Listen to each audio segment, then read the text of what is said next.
नमस्कार, India news 53 के तमाम दर्शकों का स्वागत है और आपके साथ मैं हूं फारूक। खबरों की शुरुआत करेंगे कोरोना अपडेट के साथ। जिले में मंगलवार को एक भी नया कोरोना संक्रमित मरीज सामने नहीं आया है। वहीं सिर्फ एक ही मरीज एक्टिव बचा है। जिले में संक्रमित मरीजों का यह आंकड़ा 2568 पर पिछले 3 दिनों से रुक गया है।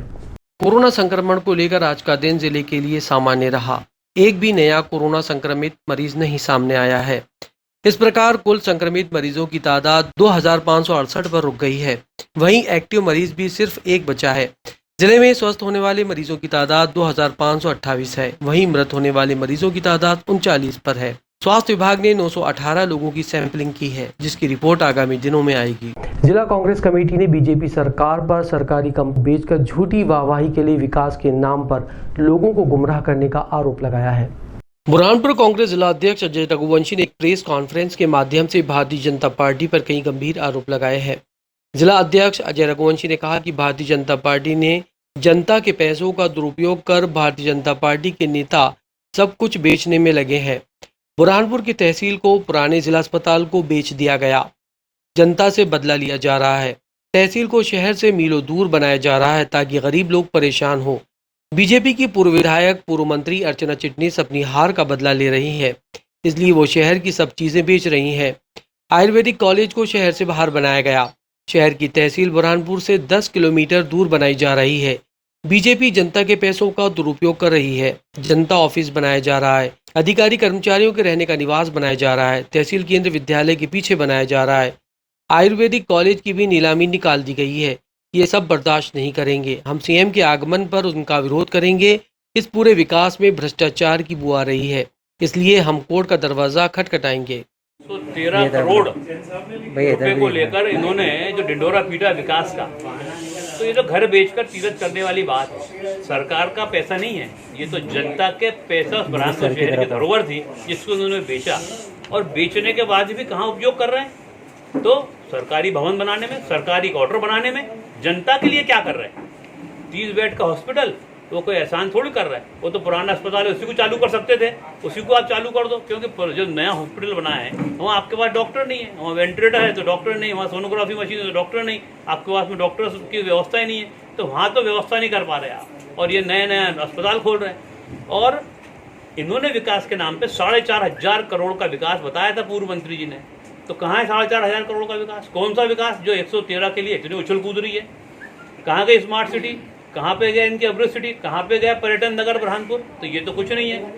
महापौर ने एक विकास किया, अटल बिहारी स्विमिंग पूल बनाया, उस स्विमिंग पूल में एक आदमी आज तक तैरने नहीं गया, ताला लगा है। तो ये शर्म भी नहीं आती कि अटल बिहारी इनके पितृपुरुष है, उनको नाम को बर्बाद करने का काम ये कर रहे हैं। इस मामले में हम इस मामले को लेकर, जनता का पैसा है, जनता के हित में लगे, जनता के लिए उद्योग खुले, जनता के लिए कुछ ऐसी व्यवस्थाएं हों, ऐसे रोड्स बने जिससे कि आम जनता को रोजगार मिले, आम जनता का हित हो, बुरहानपुर शहर का हित हो। ये अधिकारियों का भवन बनाना, अधिकारियों को रहने की व्यवस्थाएं करना, इस पैसों से इसका हम पूर्ण रूप से विरोध करते और इसको लेकर हम कोर्ट भी कांग्रेस पार्टी जाएंगे। शहर के बीजेपी नेता और पूर्व पार्षद के साथ ऑनलाइन ठगी का मामला सामने आया है। इसकी शिकायत पीड़ित ने पुलिस को की है। बुरहानपुर के एक बीजेपी नेता फर्जी विज्ञापन के चक्कर में 50,000 रुपए की राशि से हाथ धो बैठे। ये राशि उनके द्वारा फर्टिलाइजर कंपनी की डीलरशिप लेने के लिए इफ्को लिमिटेड कंपनी में डीलरशिप लेने वाले दिए गए एक साइट पर पीएम नरेंद्र मोदी और कृषि मंत्री की फोटो को देखकर किया गया, और इस पर विश्वास करते हुए तुरंत कंपनी के अकाउंट से 50,000 रुपए जमा करा दिए गए। जिसके बाद कंपनी की ओर से फिर एक कर्मचारी का फोन आया और 75,800 रुपए की मांग की गई। शंका होने पर बीजेपी के पूर्व पार्षद चिंतामन महाजन ने संबंधित कंपनी के टोल फ्री नंबर पर फोन किया। सुबह पता चला कि कंपनी द्वारा ऐसा कोई विज्ञापन जारी ही नहीं किया गया। जिसके बाद बीजेपी नेता पूर्व पार्षद चिंतामन महाजन को अपनी ठगी का एहसास हुआ। उन्होंने तुरंत अपने द्वारा दी गई राशि को रोकने का प्रयास किया, लेकिन जब तक फर्जी कंपनी के कर्मचारी 50,000 रुपए की राशि निकाल चुके थे। अब पार्षद पुलिस थाने के चक्कर लगा रहे हैं और ऑनलाइन ठगी की शिकायत कर रहे हैं। जब पार्षद कोतवाली थाना पहुंचे तो यहां पर ड्यूटी पर तैनात अधिकारियों ने उनसे अभद्र व्यवहार किया। पूर्व पार्षद चिंतामन महाजन ने कहा कि उन्होंने पीएम नरेंद्र मोदी और कृषि मंत्री का फोटो देखकर भरोसा किया और 50,000 रुपए खाते में डाले। उन्हें पता नहीं था कि कंपनी फर्जी निकल जाएगी। अब अपनी राशि प्राप्त करने के लिए साइबर सेल और पुलिस थाने के चक्कर लगा रहे हैं और शिकायत दर्ज करा रहे हैं। हाँ, मतलब उसमें इफ्को कंपनी जो एशिया की सबसे बड़ी खाद कंपनी है, अच्छा ब्रांडेड नाम है, वो भी, और केंद्रीय प्रधानमंत्री जी का फ़ोटो, भारत सरकार के प्रधानमंत्री जी का फ़ोटो, केंद्रीय उर्वरक मंत्री, केंद्रीय उर्वरक राज्य मंत्री जी, इनका फ़ोटो भी उसमें उस ब्राउज़र नोटिफिकेशन पर चल रहा है। तो थोड़ा विश्वास हो गया था कि हो सकता है कि सही हो, कोरोना का समय चल रहा है, तो हो सकता है कि इफ्को कंपनी ने ऑनलाइन डीलरशिप बनाने के लिए ऐसी कोई एड निकाली हो। बाकी बाद में पता चला सारा मामला फ्रॉड है। अब आप शिकायत कर रहे हैं? अब मैं शिकायत कर रहा हूँ। शहर में भले ही कोरोना संक्रमण धीरे धीरे कम होने लगा है, लेकिन लोगों की संक्रमण से बचाव के लिए की जाने वाली सावधानी में लापरवाही बढ़ गई है। लापरवाह लोग पुलिस से बहस कर आमादा होने लगे हैं और आए दिन इसके विवाद भी सामने आ रहे हैं। शहर की यातायात पुलिस द्वारा सघन चेकिंग और चालानी कार्रवाई की जा रही है। इसी कड़ी में सुभाष चौक में यातायात पुलिस जवानों को काफी मशक्कत करना पड़ी। जो लोग गाड़ियों पर बैठकर बिना मास्क लगाए जा रहे थे, उन्हें रोकने में पुलिस जवानों के पसीने छूट गए। कई जवानों ने गाड़ियां भगाकर पकड़ी तो कई जवान वाहन चालकों के साथ भिड़ गए। मामला कहासुनी तक भी पहुंच गया। इसे देखकर आसपास के लोग भी जमा हो गए। समझाइश के बावजूद लोग लापरवाही बरतने में लगे हैं, जिसका खमियाजा समाज के दूसरे लोगों को भुगतना पड़ रहा है। लापरवाही के कारण ही कोरोना संक्रमण दोबारा अपने पांव पसार सकता है और फिर उसके बाद लॉकडाउन लगने जैसी स्थिति भी पैदा हो सकती है। समय रहते अगर छोटी छोटी सावधानियों पर ध्यान दिया जाए तो संक्रमण पर काबू पाया जा सकता है। जिन जिन वाहन चालकों को यातायात जवानों ने रोका, वो वाहन चालक उल्टा यातायात जवानों से विवाद करने लगे। कुछ देर के लिए तो ऐसा लगा कि जिससे मारापीटी हो जाएगी, लेकिन मौके पर पदस्थ वरिष्ठ पुलिस अधिकारी जमील पटेल ने मामले को शांत किया। शराब के रुपए नहीं देने पर एक महिला को उसके पति ने बच्चों के सामने डंडे से मारपीट कर उसे घायल कर दिया। घायल को जिला अस्पताल में भर्ती कराया गया है। शाहपुर थाना क्षेत्र अंतर्गत मेताखारी में एक विवाहिता महिला को अपने पति को दारू के पैसे नहीं देना महंगा पड़ गया। उसके बाद महिला के पति ने अपनी पत्नी की लाठी डंडे से पिटाई कर दी। मामला मेताखारी का है, जहां पर पीड़ित महिला नूरी पति मोहन बीती शाम को घर में काम कर रही थी। इसी दौरान पति मोहन ने उसे दारू पीने के लिए पैसे मांगे। जब पत्नी ने मना कर दिया तो पति ने लाठी डंडे से मारपीट शुरू कर दी और अपने तीनों बच्चों के सामने अपनी पत्नी की पिटाई कर दी। इसके बाद पत्नी को उपचार के लिए बुरहानपुर के जिला चिकित्सालय में भर्ती कराया गया है, जहां उनका उपचार चल रहा है। घायल मां के पास उसके तीनों बच्चे सुमित्रा, युवराज और विजय भी बैठे हैं। पति की इस हरकत से पूरा परिवार शर्मिंदा है। ग्राम सुखपुरी के ग्रामीणों ने पीएम आवास योजना से बनाए गए मकानों और अपात्र लोगों की निष्पक्ष जाँच के लिए जिला कलेक्टर से गुहार लगाई है। ग्राम पंचायत सुखपुरी के युवक कलेक्टर कार्यालय पहुंचे और उन्होंने मांग की है कि जो प्रधानमंत्री आवास योजना के तहत मकान बनाए गए हैं, उनकी निष्पक्ष जांच की जाए और जो लोग मकान के लिए पात्र व्यक्ति हैं, उन्हें प्रधानमंत्री आवास योजना का लाभ दिया जाए। युवकों का मानना है कि गांव में जितने लोगों के पुराने प्रधानमंत्री के आवास बने हैं, उनकी निष्पक्ष जाँच की जाना चाहिए, क्योंकि सरपंच सचिव के रिश्तेदारों को योजना का लाभ दिया गया है, निवासियों को योजना का लाभ नहीं दिया गया। पुराने समय से जो लोग रह रहे हैं, उन्हें योजना से वंचित रखा गया है। गांव के विनोद चौहान ने कहा कि गांव में उच्च अधिकारियों की टीम भेजकर प्रधानमंत्री आवास योजना के बनाए गए मकानों की जांच की जाए। सरपंच सचिव ने अपने करीबियों को इसका लाभ पहुंचाया है। सहायक सचिव ने सर्वे गलत किया है, उसी के आधार पर मकान बने हैं। सर्वे दोबारा किया जाए और पात्र लोगों को उनके मकान बनाकर दिए जाए। 258 लोगों की सूची जारी की जा चुकी है। सूची के आधार पर ही प्रधानमंत्री आवास योजना के कार्य किए जाएं। क्या नाम है?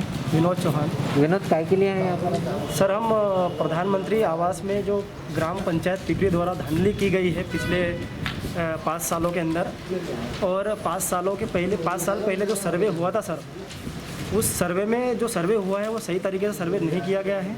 जो लोग गत 2 या 3 वर्षों से रह रहे, उन लोगों को पात्रता दी गई है, उन लोगों को आवास दिया गया है। लेकिन जो लोग 25 से 70 सालों के बीच अभी भी वहाँ निवास कर रहे हैं सर, उन लोगों को पात्रता ना देकर अभी भी वो मकान से, आवास से वंचित है और टूटे फूटे घरों में रहने के लिए मजबूर है, झुग्गी झोपड़ी में रहने के लिए मजबूर है। और अभी जो समय है, अभी जो टाइम है, वो बरसात का मौसम है। ऐसे बरसात के मौसम में उनको बहुत ही दिक्कतों का सामना करना पड़ता है और पूरा घरों में पानी घुस जाता है, ऊपर से पानी टपकता है। बहुत ही समस्याओं का सामना उनको करना पड़ रहा है। महाराष्ट्र की सीमा सील होने के बावजूद चोरी छिपे वाहन जिले की सीमा में प्रवेश कर रहे हैं। ऐसे 3 वाहनों के खिलाफ पुलिस ने चालानी कार्रवाई की और तीनों वाहनों को वापस लौटा दिया।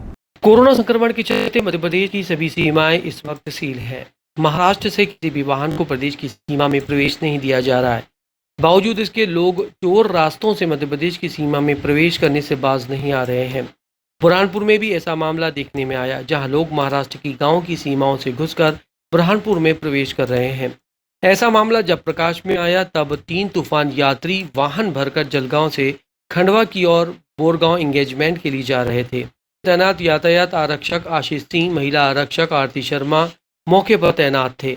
इन्होंने तीनों तूफान यात्री वाहन को पकड़कर उनके खिलाफ चालानी कार्रवाई की और पूछने पर पता चला कि किसी के पास भी RT-PCR रिपोर्ट नहीं है, जिसके बाद उनके चालान बनाए गए और उन्हें सीमा में घुसने नहीं दिया गया, वापस लौटा दिया गया। हालांकि गाड़ी में सवार कई लोग मिन्नतें करते नजर आए, लेकिन जवानों ने शासन द्वारा जारी की गई गाइडलाइन का हवाला देकर अपनी कार्रवाई को अंजाम दिया और वरिष्ठ अधिकारियों को इस पूरे मामले की जानकारी दी, जिसके बाद प्राप्त निर्देशों के बाद तीनों वाहनों को प्रवेश नहीं दिया गया और वापस लौटा दिया गया। ये सभी लोग जलगांव आमोद से आए हैं और अपने बोरगांव जाने वाले थे।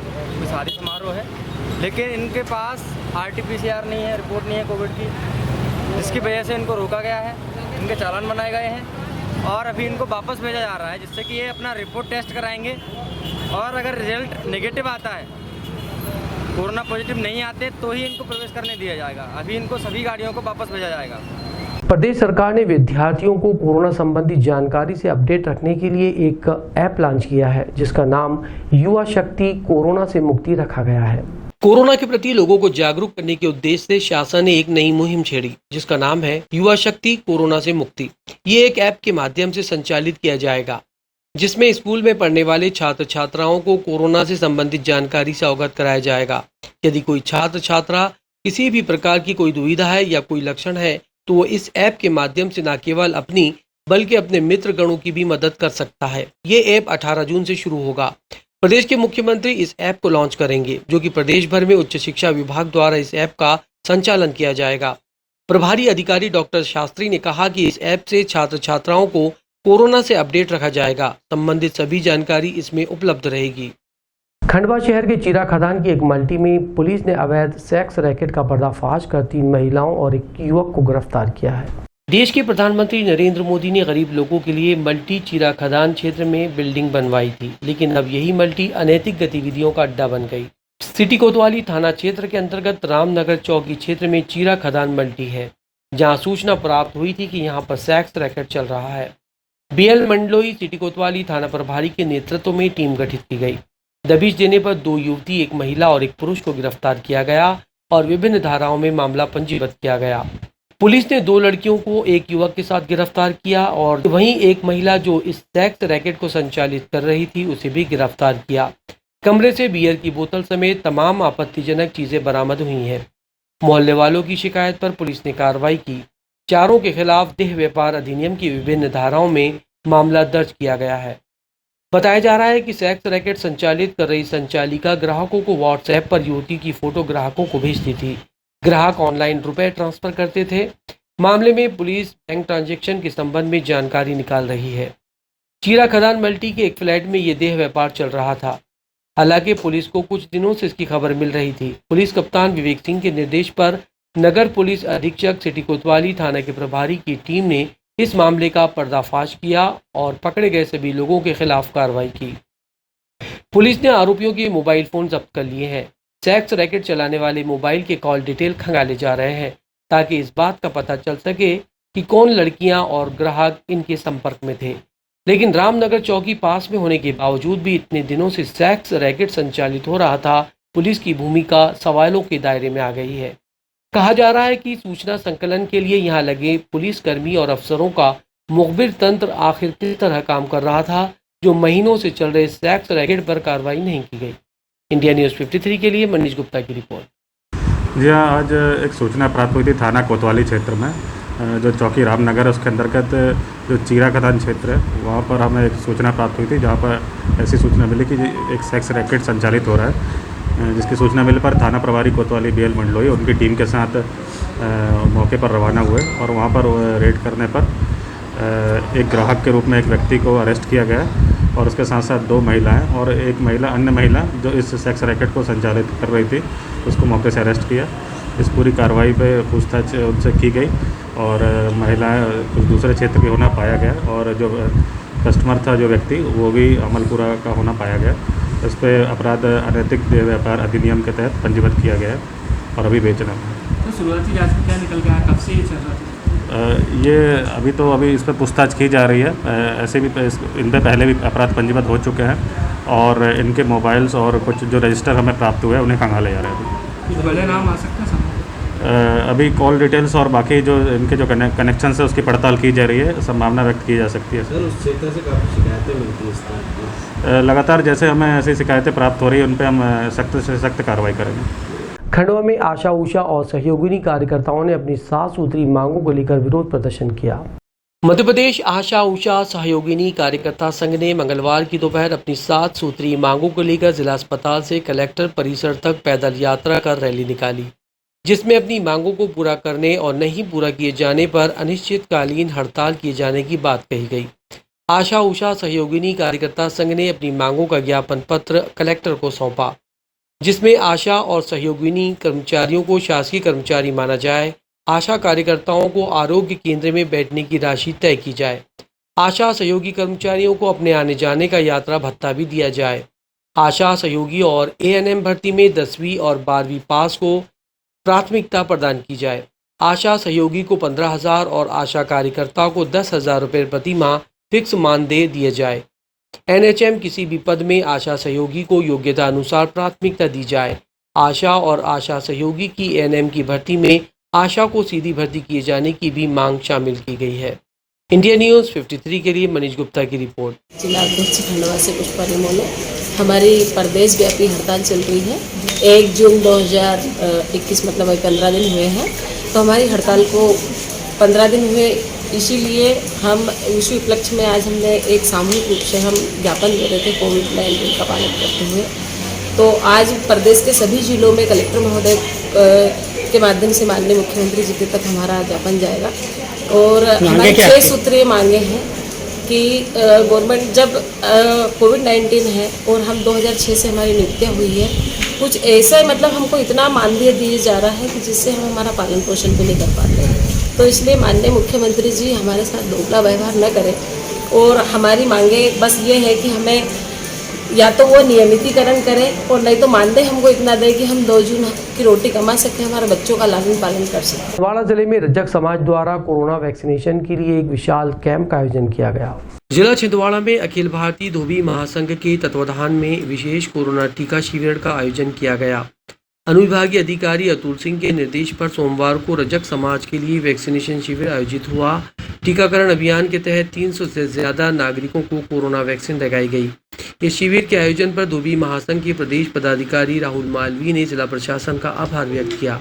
इंडिया न्यूज़ 53 के लिए शेख उबैद की रिपोर्ट। आज अखिल भारतीय धोबी महासंघ के द्वारा SDM महोदय से निवेदन करके यहाँ पर रजक समाज के लोगों का, माताओं का, बहनों का सबका रजिस्ट्रेशन यहाँ चालू है और यह रजिस्ट्रेशन के बाद वेरिफिकेशन करके सभी को कोविशील्ड के इंजेक्शन यहाँ पर लगाए जा रहे हैं। मैं सभी रजक समाज के लोगों से निवेदन करूँगा कि अधिक से अधिक संख्या में 5 बजे तक यहाँ पर इंजेक्शन लगाएं और अपने परिवारों को सुरक्षित करें और वैक्सीनेशन की इस प्रक्रिया में इसे सफल बनाएं। और अभी तक 165 लोगों को वैक्सीनेशन यहाँ पर लग चुके हैं। यहाँ पर हमारी माताएं बहनें और सभी युवा साथी रजिस्ट्रेशन करने में सभी की मदद कर रहे हैं। बहुत बहुत धन्यवाद। मैं राहुल मालवीय। इंडिया न्यूज़ 53 के YouTube चैनल से सतत खबरें प्राप्त करने के लिए हमारे चैनल को सब्सक्राइब करते हुए नोटिफिकेशन के आइकॉन को दबाएं। साथ ही हमें प्रोत्साहित करने के लिए हमारे चैनल को लाइक करें और शेयर ज़रूर करें। धन्यवाद।